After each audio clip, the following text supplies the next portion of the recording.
Hello everyone, welcome back to channel benchmark study.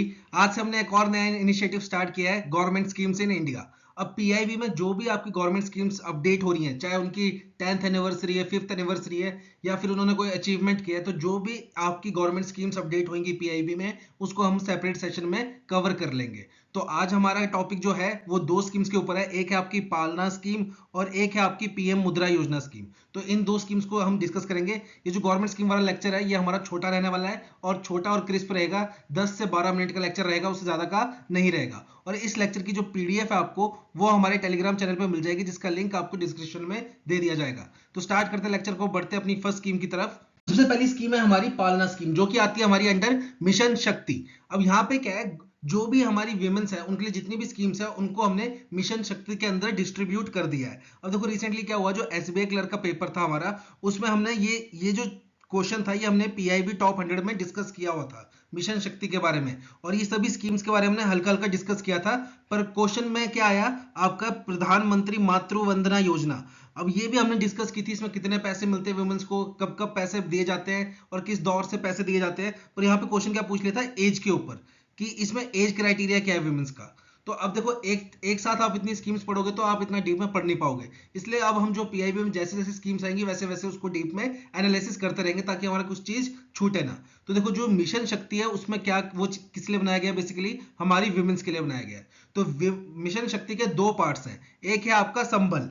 संबल किस चीज के लिए है, संबल ये है आपका safety and security of women, safety and security of women's.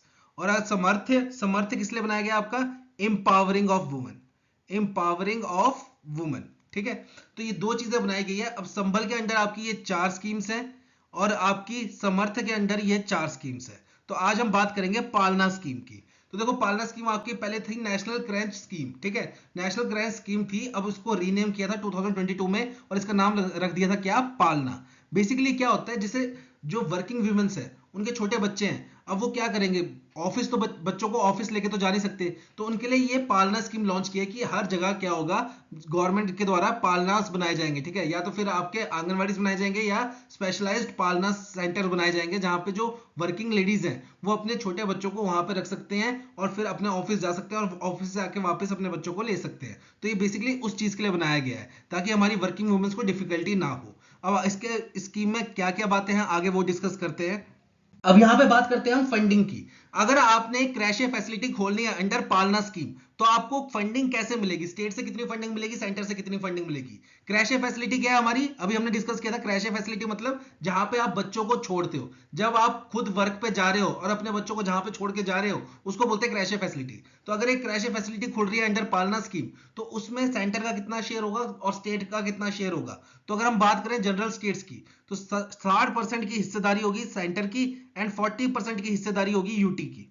फिर वहीं अगर बात करें हम नॉर्थ ईस्टर्न स्टेट्स की, तो 90% अमाउंट जो है वो सेंटर देगा, 10% अमाउंट स्टेट देगा। फिर अगर हम बात करें यूटीज की, यूनियन टेरिटरीज की, तो इसमें आपके दो ऑप्शन है। एक तो यूटीज वो जिसमें लेजिस्लेचर है, और एक यूटी वो जिसमें लेजिस्लेचर नहीं है। तो जो यूटीज में लेजिस्लेचर है उसमें 60% अमाउंट देगी सेंटर एंड 40% यूटी खुद देगी। और वो यूटीज जिसमें लेजिस्लेचर नहीं है उसमें 100% अमाउंट कौन देगा, आपका सेंटर देगा। अब यहाँ पे बात है कि लेजिस्लेचर होता क्या है। देखो लेजिस्लेचर मतलब वो यूटीज जो अपने एमएलए खुद के सिलेक्ट कर सकती हैं, उनको क्या बोलते हैं हम, यूटीज विद लेजिस्लेचर। एग्जांपल क्या हो गया आपका, दिल्ली हो गया, पुडुचेरी हो गया, ये एग्जांपल है आपके किसके, लेजिस्लेचर के। जम्मू एंड कश्मीर हो गया, ये किसके एग्जांपल है, आपके लेजिस्लेचर के। और यूटीज विदाउट लेजिस्लेचर जिसमें आप एमएलए सेलेक्ट नहीं करते हो, वो क्या होती है आपकी यूटीज विदाउट लेजिस्लेचर।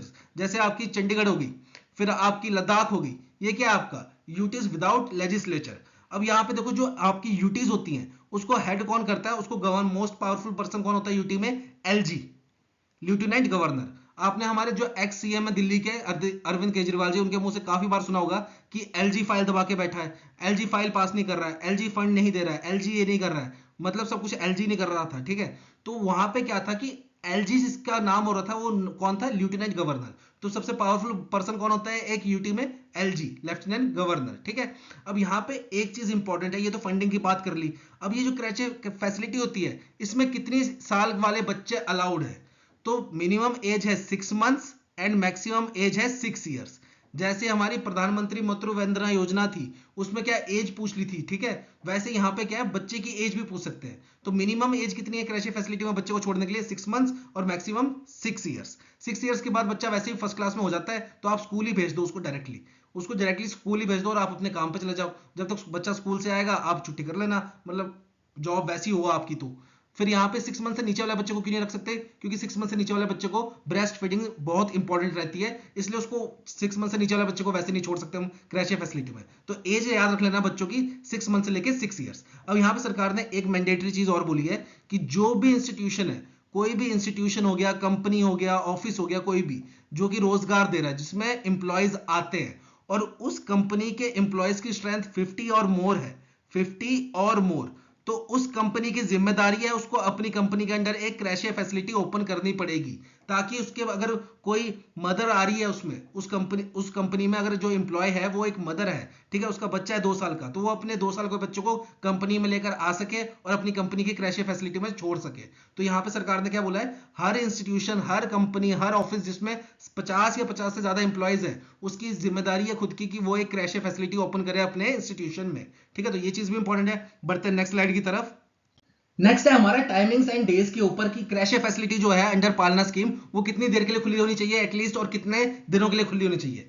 तो एक मंथ में एटलीस्ट 26 दिन खुली रहनी चाहिए एक क्रैशे फैसिलिटी, ठीक है। एक मंथ में एटलीस्ट कम से कम 26 दिन तो खुली रहना पड़ेगा क्रैशे फैसिलिटी को। और एक दिन की बात करूं मैं, तो एक दिन में कम से कम 7.5 घंटे खुला रहना पड़ेगा क्रैशे फैसिलिटी को, ठीक है।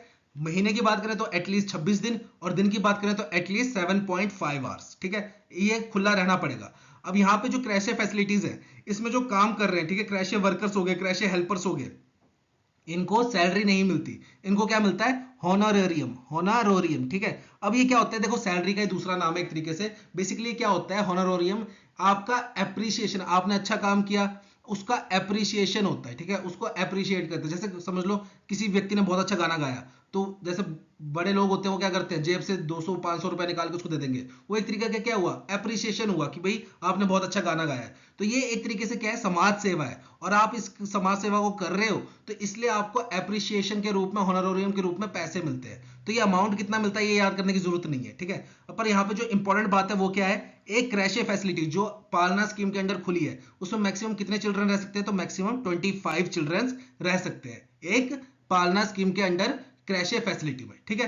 तो ये थी हमारी क्या, पालना स्कीम अंडर मिशन शक्ति। बढ़ते हैं नेक्स्ट स्कीम की तरफ। अब नेक्स्ट स्कीम है हमारी मुद्रा योजना। अब इसको क्या हुआ है, रिसेंटली डेकेड हो गया, मतलब 10 साल हो गए इस मुद्रा योजना को लॉन्च हुए।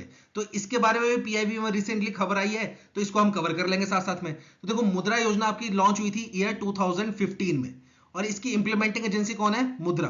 तो मुद्रा की फुल फॉर्म इंपॉर्टेंट है, वो क्या आपका? Micro unit development and refinance agency limited. अब मुद्रा में क्या होता है, आपके जो माइक्रो एंड स्मॉल इंटरप्राइजेस है, ठीक है, माइक्रो एंड स्मॉल इंटरप्राइजेस हैं, उसको बैंक के द्वारा लोन प्रोवाइड किया जाता है, और वो लोन जो होता है वो कोलेटरल फ्री लोन होता है। अब मुद्रा में आपको क्या है, जो माइक्रो इंटरप्राइजेस हैं, स्मॉल इंटरप्राइजेस हैं, उनको बदले में मतलब कोलेटरल देने की जरूरत नहीं है बैंक को, और उनको लोन मिल जाएगा अंडर मुद्रा स्कीम। अब मुद्रा में आपके 4 कंपोनेंट्स हैं, कौन कौन से? Shishu, Kishore, Tarun and Tarun plus category. Tarun plus category आपकी रिसेंटली इंट्रोड्यूस हुई है। जब आपकी मुद्रा योजना आई थी तो पहले सिर्फ 3 कैटेगरीज होती थी, शिशु, किशोर एंड तरुण। तो शिशु में क्या होता है, अगर आप लोन ले रहे हो अप टू 50,000 तो आप किसमें माने जाओगे? शिशु कैटेगरी के अंदर आपने लोन लिया है। फिर अगर आप लोन ले रहे हो 50,000 से ज्यादा and up to 5 lakh rupees, तो आप किस कैटेगरी में आओगे? किशोर कैटेगरी में। फिर आप अगर आप लोन ले रहे हो 5 लाख से ज्यादा अप टू 10 लाख, तो आप किस कैटेगरी में आओगे? तरुण कैटेगरी में। फिर अगर आप 10 लाख से ज्यादा लोन ले रहे हो अप टू 20 लाख, तो आप किसमें आओगे? तरुण प्लस कैटेगरी में, तरुण प्लस कैटेगरी में। अब यहाँ पे एक चीज याद रखना, तरुण प्लस कैटेगरी में आने के लिए अगर आपने लोन लेना है, समझ लो 10 लाख से ज्यादा, मतलब 11 लाख का लोन लेना है, 12 का लेना है, 13 का लेना है, 14 का लेना है, कितने का भी लेना है, 10 से ऊपर अगर आपको लोन लेना है, तो यहाँ पे कंडीशन क्या है, आपको डायरेक्टली 10 से ऊपर लोन नहीं मिलेगा। पहले आपको लोन मिलेगा तरुण कैटेगरी के अंदर, मतलब 5 से 10 लाख का लोन मिलेगा आपको। फिर आप उसको अच्छे से चलाओगे, आप उसको बिना एनपीए हुए उसको रीपे करोगे, प्रॉपरली टाइमली ईएमआई पे करोगे, तब आप एलिजिबल होंगे तरुण प्लस कैटेगरी के लिए, तब आप एलिजिबल होंगे तरुण प्लस कैटेगरी के लिए। अब यहाँ पे देखो, जो पीआईबी में लेटेस्ट न्यूज शेयर की है उसमें आपको देखो रैंकिंग भी दी है यहाँ पे, तो यहां से रैंकिंग से भी आपका क्वेश्चन बन सकता है कि अंडर पीएम मुद्रा योजना सबसे ज्यादा लोन कौन से स्टेट ने लिया है। तो सबसे ज्यादा लोन लिया है आपका तमिलनाडु ने, दूसरे नंबर पे यूपी, तीसरे पे कर्नाटका, चौथे पे वेस्ट बंगाल, पांचवें बिहार और छठे पे महाराष्ट्र। और ये डाटा कब तक का है? 28 फरवरी 2025 तक का डाटा है ये। ठीक है, हो सकता है जब आपका पेपर आए आपका सितंबर अक्टूबर में आरआरबी का, तब ये एक और बड़ी स्कीम आ जाए और तब नई रैंकिंग आ जाए, तो उसको हम दोबारा डिस्कस कर लेंगे। ठीक है, अब यहाँ पे ये तो बात होगी स्टेट्स की। अगर यूटी की बात करें तो सबसे ज्यादा लोन कौन सी यूटी ने लिए? जम्मू कश्मीर ने। ठीक है, जम्मू कश्मीर यूटी ने सबसे ज्यादा लोन लिए अंडर पीएम मुद्रा योजना। तो ये थी आपकी पीएम मुद्रा योजना और ये था आपका गवर्नमेंट स्कीम्स। बहुत जल्द मिलेगा आपको नई वीडियो के साथ। Till then have a nice day.